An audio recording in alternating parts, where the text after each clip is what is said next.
আজকে আবার আলোচনা করব। গত ক্লাসে আমরা কি ধারার অঙ্ক থেকে কিভাবে ফ্লো চার্ট নির্ণয় করতে হয় সেটা শিখিয়েছিলাম। আজকে আমরা কিভাবে অ্যালগরিদম কিভাবে নির্ণয় করব সেই বিষয় নিয়ে আজকে আলোচনা করব। তো চলো আমরা দেখি। দেখো এখানে কয়েকটা ধারার উল্লেখ করছি, 1 2 3 ডট ডট এইভাবে n অথবা 1 3 5 মানে এইরকম ধারা থাকবে। সেই ধারাগুলো থেকে কিভাবে আমরা অ্যালগরিদম নির্ণয় করতে হয় সেই বিষয়ে আজকে আমরা আলোচনা করব। তো এই হচ্ছে আমাদের ধারা থেকে অ্যালগরিদম নির্ণয় করার পদ্ধতি। এটা ধাপে ধাপে কাজ করতে হয়। প্রথম ধাপে তুমি কি করবা, শুরু করি এই কথা দিয়ে তুমি কি করবা, অ্যালগরিদম শুরু করবা। প্রথম ধাপটাই হচ্ছে কি শুরু করি। তাহলে প্রথমে কি এইটা দিয়ে তোমাকে শুরু করতে হবে। ধাপ 1 কি লিখবা, শুরু করি, সব সময় একই কথা লিখবা, শুরু করি। তারপরে কি ধাপ 2 2 এ কি লিখবা, n এর মান ইনপুট করি। এটা তোমাকে লিখতে হবে, যত প্রকার ধারা আছে তুমি এইভাবে লিখতেই থাকবা, আর কোনো পরিবর্তন নাই। তৃতীয় ধারায় কি লিখবা, তৃতীয় ক্ষেত্রে দেখো একটু কাজ আছে, এই তৃতীয় এবং চতুর্থ এই দুটোই তোমাকে ভালো করে একটু বুঝে রাখতে হবে। বাকি সকলগুলাই তোমার কি স্থির থাকবে। 1 নাম্বার শুরু করি এটাই থাকবে, n এর মান ইনপুট করি এটাই থাকবে সবসময়, s = 0 এটাও ঠিক থাকবে, এবং i = ধারার প্রথম পদ। যে ধারাগুলো আমার দেওয়া থাকবে সেই ধারাগুলোর আমি প্রথম পদ নির্ণয় করব। আমরা যদি 1 + 3 + 5 এইভাবে দেই, অথবা 5 + 10 + 15 এইভাবে দিই, যাই থাকুক না কেন, এখানে বলছে কি ধারা প্রথম পদ, খালি এইটাই পরিবর্তন হবে এই জায়গায়।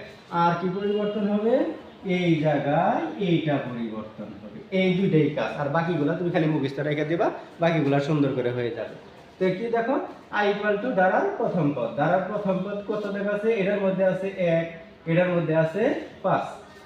ধারার প্রথম পদ যাই থাকুক না কেন তুমি কি করবা, ওটাই বসাবা। তো চলো আমরা এখানে একটু ব্যবহার করে দেখাই কি লিখতে হয়। আমরা যদি এই ধারাটা বিবেচনা করি, দেখো এটা যদি বিবেচনা করি তাহলে এটার মান কত, 1 বসাবো।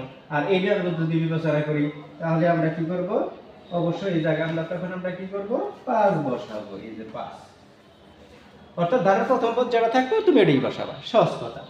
এরপরে কি ধাপ 4 এ কি করতে হবে, যোগফল s = s + i, এটা তোমাকে লিখতে হবে। ধারা হইলে তুমি এটা লিখবা, এবং ব্যবধান i = i প্লাস ধারার পার্থক্য।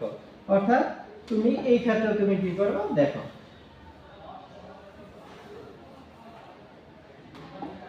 i = i প্লাস ধারার পার্থক্য। এইটা যদি পার্থক্য করি, এখানে পার্থক্য 2, এটা যদি করি এই ধারা থেকে তাহলে এখানে 5, যেহেতু এখানে আমরা 5 বসাইছি, এটার ধারার পার্থক্য কত, 5, আমরা 5 বসাইলাম, হয়ে গেল।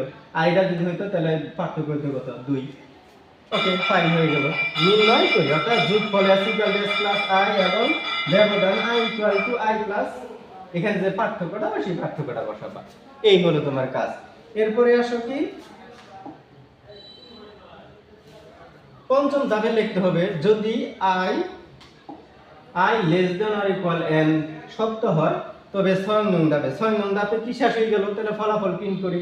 আর যদি এই সত্য না হয় তো অন্যথায় কি করবা, 4 নং ধাপে, আবার সেই 4 নং ধাপে তোমাকে এই ধাপে ফিরে যেতে হবে। এই ছিল তোমার তথ্য। আর 6 নং ধাপে কি ছিল, ফলাফল প্রিন্ট করি, এবং সপ্তম ধাপের শেষ কি, যেহেতু ফলাফল প্রিন্ট করে ফেলে আর কোনো কাজ নাই, সেই ক্ষেত্রে তুমি কি করো, শেষ করি।